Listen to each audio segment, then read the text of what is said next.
Blades of Fire is the first time in some time that I felt a little stumped by what I'm playing. It's normal to need time to let a game digest, to take in its themes, figure out if it really works for you, but Blades of Fire did something very different. Left with this feeling, I took a look through Mercury Steam, the developer's list of developed games, and then things started to make sense. Jericho, Castlevania Lords of Shadow, American McGhee's Scrapland. This is a game from 2008. I don't mean that in a denigrative way, the graphics certainly look modern. It's built in Unreal Engine 5 with all the storage sucking trappings that comes with that, but Blades of Fire doesn't feel like a solved formula. It feels so weirdly put together with elements that really work and some that make no sense, and the game design feels stuck in a different era. Even the name, Blades of Fire, fits into that feeling. Games like Gothic and Severance Blade of Darkness, it's not like Blades of Fire takes from these games' vibe or looks or even their mechanics, but its spirit feels like those kinds of games. I'm aware that comparing new games to the 2000s is largely an effort to either disparage or celebrate, but I don't mean to do either here, it's just the best way I can think of enunciating what surprised me so much as I played. Blades of Fire is an action game where the single most important aspect of gameplay is building, then maintaining weapons to fight your enemy with. Let me drive that home a little more. Blades of Fire has turned one of the most divisive game mechanics, weapon durability, into an entire game, and it really commits to it too, with a mini game where you hammer your weapons to make them better quality, having you kill enemies to unlock new tech to build new weapons, and harvest resources from slain enemies to continue building more swords. This isn't the only element that felt caught out of time, and if you give me a few minutes, I'll tell you exactly what I thought of my time with Blades of Fire. Let's start with that weapon system, shall we? In Blades of Fire, you play someone granted a godly gift to become a blacksmith. With this newly acquired power, you are sent to another realm filled with monstrous deities who walk you through how to build weapons. They're not bad, they just look horrible. You are initially only granted the skill to make some weapons, but you gain the knowledge of different types of weaponry from killing enough enemies holding said weapon. If skeletons are wandering around with claymores, you can farm them in order to unlock the ability to make claymores. The same is true of mini-bosses who often give you some materials and an addition to the bestiary.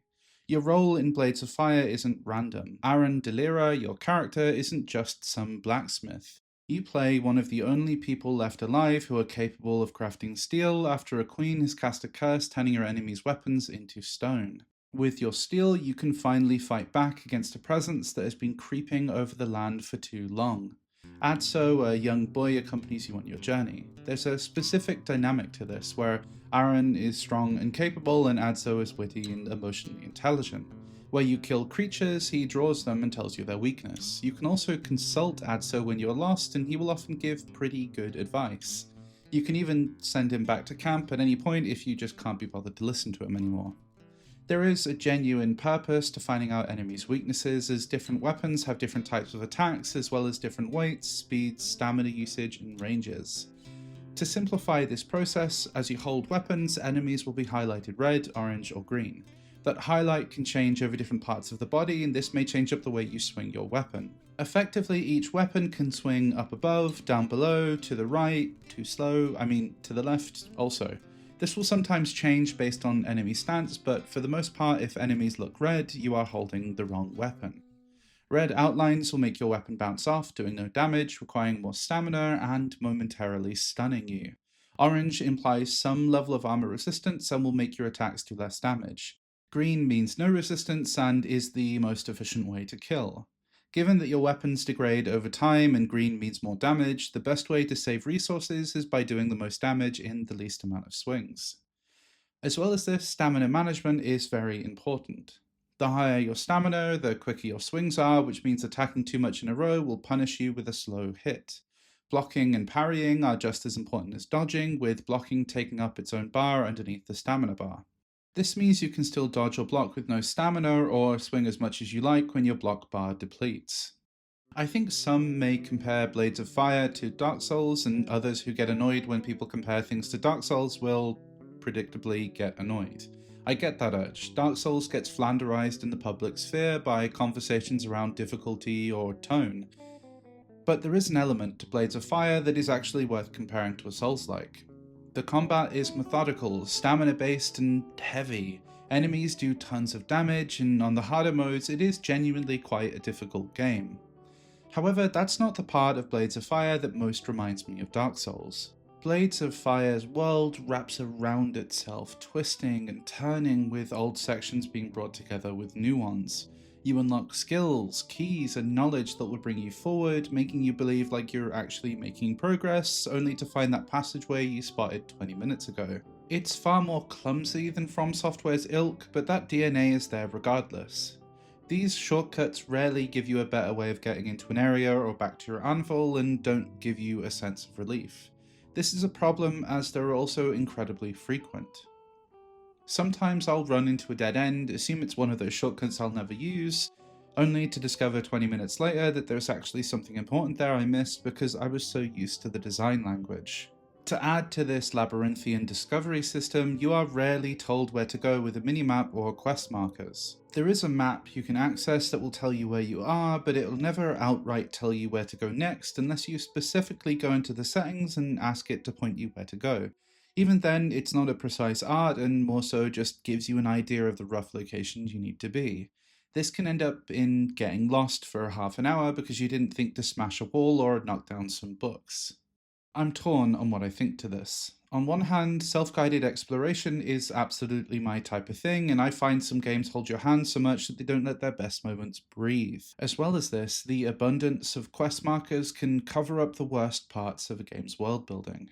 If you haven't highlighted where to go well enough with dynamic lighting and the positions of columns and people, a quest marker is a spoonful of sugar hiding the bitter taste of poor design.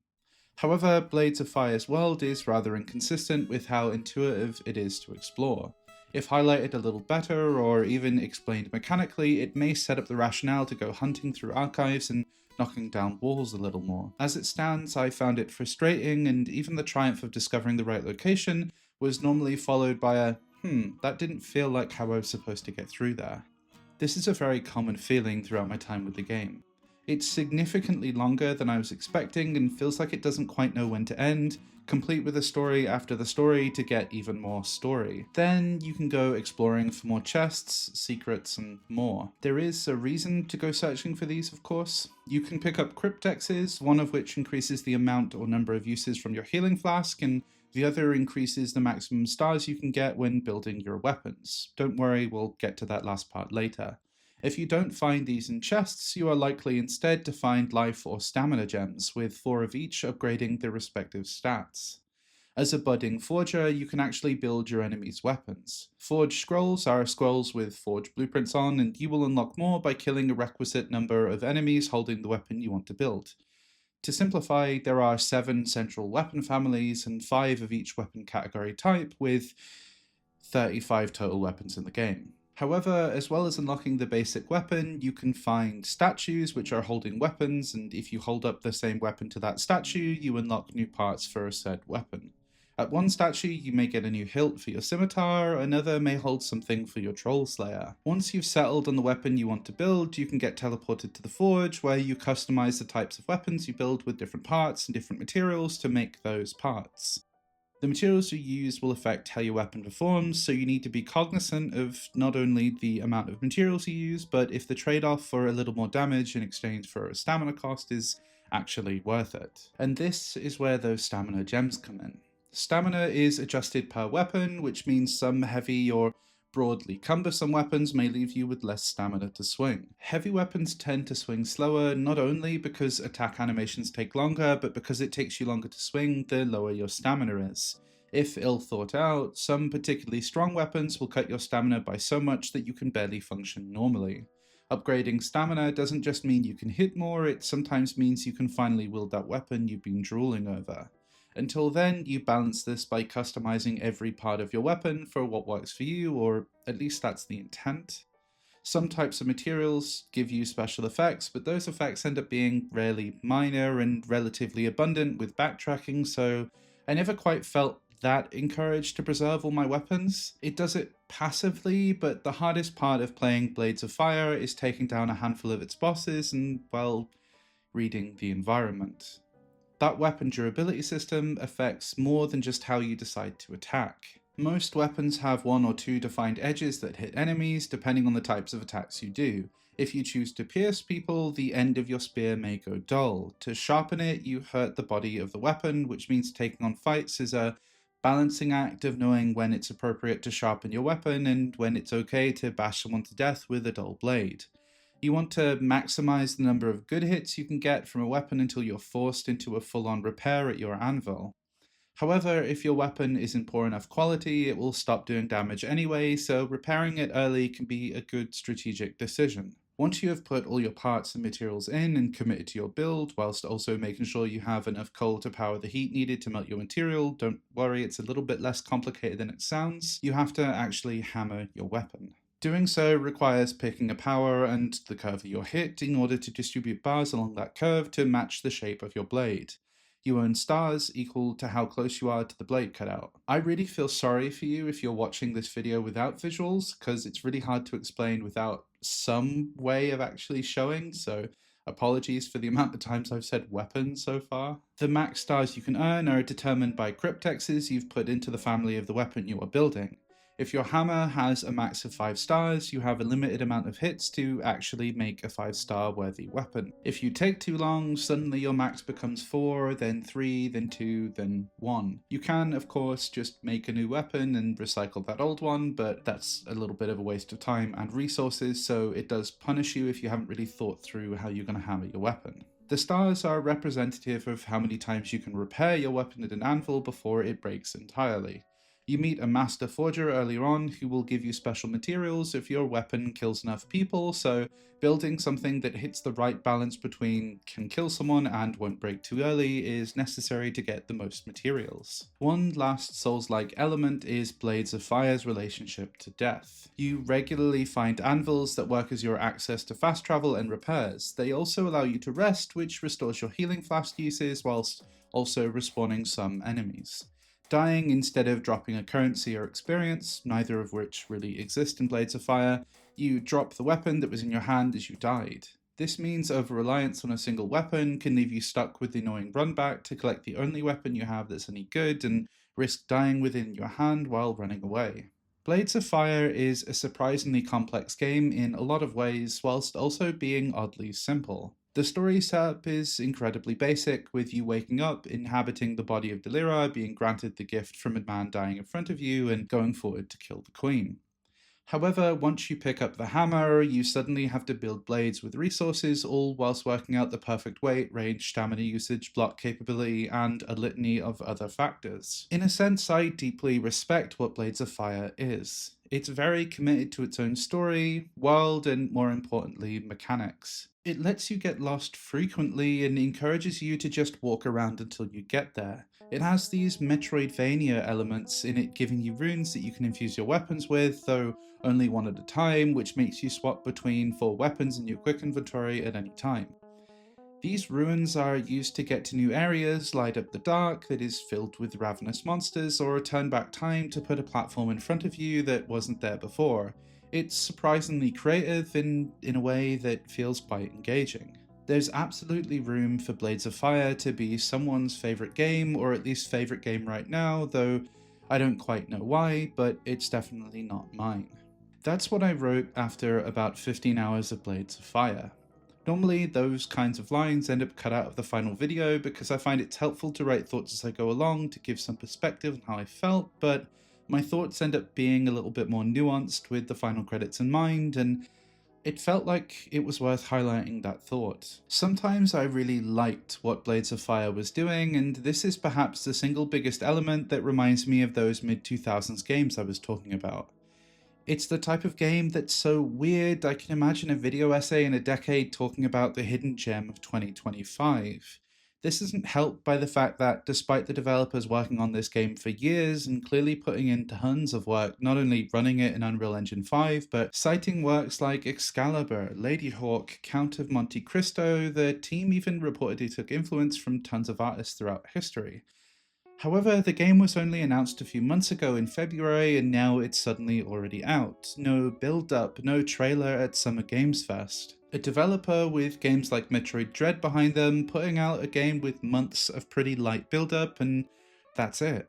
Despite a generic and jarring start with its world building and not the most gripping a story, it does start to really justify its decisions as you go along, and there are these little stories around the world, like those of a boss and his son in a fort, a king troll who is exiled from his land and relying on your kindness to get him back on top, and even Delira's very intimate connection to the few characters in the world that actually matters. Blades of Fire is a world that revolves around you, and every single element, character, and plotline seems to involve Delira, and that gives it this floaty, dreamlike feeling, and powering through the world only adds to that fever dream quality. The best and worst part of playing games before release is that there's no information out there, and I did in fact use the Find Next Objective feature a few times. In Blades of Fire, multiple times you are sent through one of a handful of lands in the game, and this level of backtracking feels both unnecessary and a little esoteric. You get drip-fed little bits of information from NPCs on what to do, but sometimes you just have to brute force the lock by scrolling through every single number until you hear that satisfying click. I don't know if I would have kept going, or at least without consulting a guide or another person playing the game, if it wasn't for the fact that I wanted to finish the game before its release for this video. Even now that I've finished the game, seen the credits, and got the trophy, but I haven't actually passed the credits to get to the ultimate ending, as I'm missing a crucial mechanic to progress the game that just doesn't seem present anymore. I assume there's a way to get it back, and I think I'll dive back in to get it, but this personifies my time with Blades of Fire. I didn't know when I was finished, and when I found out I wasn't, I felt this begrudging need to keep going, a mixture of curiosity and pure stubbornness. There are 10 different times before now where if someone told me they decided to stop playing the game, I'd think, yeah, that's fair enough. However, reading about the foundation of the lore, the era of the Forges, the link between Bellataro, the cannibal witch's story, and Rex, one of the bosses, the feeling of the game sticking into your mind when you turn off the TV, remembering the shading on enemies to know where to hit them, and prepping to swing from the right distance so your long warhammer cracks the skull of the sadist running at you. Part of me believes that Blades of Fire is kind of good despite being bad, or kind of bad despite being really good. It has these elements that are really charming, and I really appreciate even its worst moments, partly because it's so willing to do them. I disliked how many roadblocks were put in the way of my quest, seemingly arbitrarily, but also thought some of the ways that you can explore older areas worked. Though some shortcuts felt entirely unnecessary, others do make the world feel more connected. Then, after all of this, it's hard not to feel like I've developed some form of Stockholm syndrome fueled by the tens of hours I've spent in the world, or maybe the sunk cost fallacy, trying to spot those things worth praising in a very mixed overall experience. Stumped is a good word here. Some things are evident though, and good and bad feel like a bit of a false dilemma when we look at art, indicative of our need to put things into these neat boxes. Ultimately, the world looks interesting with some engaging character designs, it draws on generic places but still feels wholly unique, and combat is satisfyingly crunchy. These things are definitely true. What is also true is that there's a tedium in between that satisfaction that makes those highs so much higher and lows so much lower. I don't think I'd recommend Blades of Fire without heavy caveats, but with those in mind it does feel worth a try, though you've really got to want whatever it is Blades of Fire is trying to sell you specifically. To return to that line earlier on, I think someday in the future I'll meet someone and they will say Blades of Fire is one of their favourite games, or at least one of the best of the last few years. My gut reaction will be to say, why is that? But I think I already know. Thank you for watching my video on Blades of Fire. I realized the post-video yap session segment is a pretty good space to answer some quick questions that people may have, so I'm going to do that here. The game is just shy of full price in most regions, and according to my PlayStation, took about 40 hours. However, the PlayStation timekeeping system is a bit funky. It doesn't account for time spent in menus or when the game is on but I wasn't playing, which happened while I was writing and definitely happened at one point when I went to go shopping and accidentally left the PlayStation on. I did quite a bit of backtracking and some side activities, so that would account for some of that time. I think a clean run through knowing how the world works and what to do would see the game taking 20 to 30 hours maybe. I also suffered pretty much no performance issues on the base PS5, though I did spot a few spelling mistakes in the text. I've seen complaints about PC stuttering with the Blades of Fire demo, so worth watching out for a PC performance analysis if you see one. I have seen the patch notes for the day one patch, and they're quite big so far, so it seems like the team are working on the game right up to release. That's a good sign. If you play the game, do let me know what you think. This was a strange one to write, and I think you can tell in what I'm saying. There was a lot of run-on sentences, and I thought about sort of tightening that up, but I also felt like that exasperation will maybe come through in the final product. So I hope it does. If you like this, or like the game, please subscribe. I don't know why you'd subscribe if you just like the game and don't like that, but it's nice to see the number go up, so subscribing would help me out. If you're already subscribed or you just don't want to subscribe, liking the video always helps, or leaving a comment. I've been getting a ton of support recently, way more than I was expecting, and it's really lovely to see. It encourages me to get more stuff out the door, and I'm really focusing on this in my spare time going forward. I have a bunch of little video ideas here and there, different games I'm playing, and I've been thinking about talking about more than games recently, maybe some movies or music. I don't know what that looks like just yet, and it might not come ever. It might just be a thing that stays in my brain. Though I did review Five Nights at Freddy's on here about 2 years ago, because I came out of the theater and I saw all the reviews didn't have things that I was critical of, so I just felt like talking about it, and now that's one of my more popular videos, which is very surprising to me.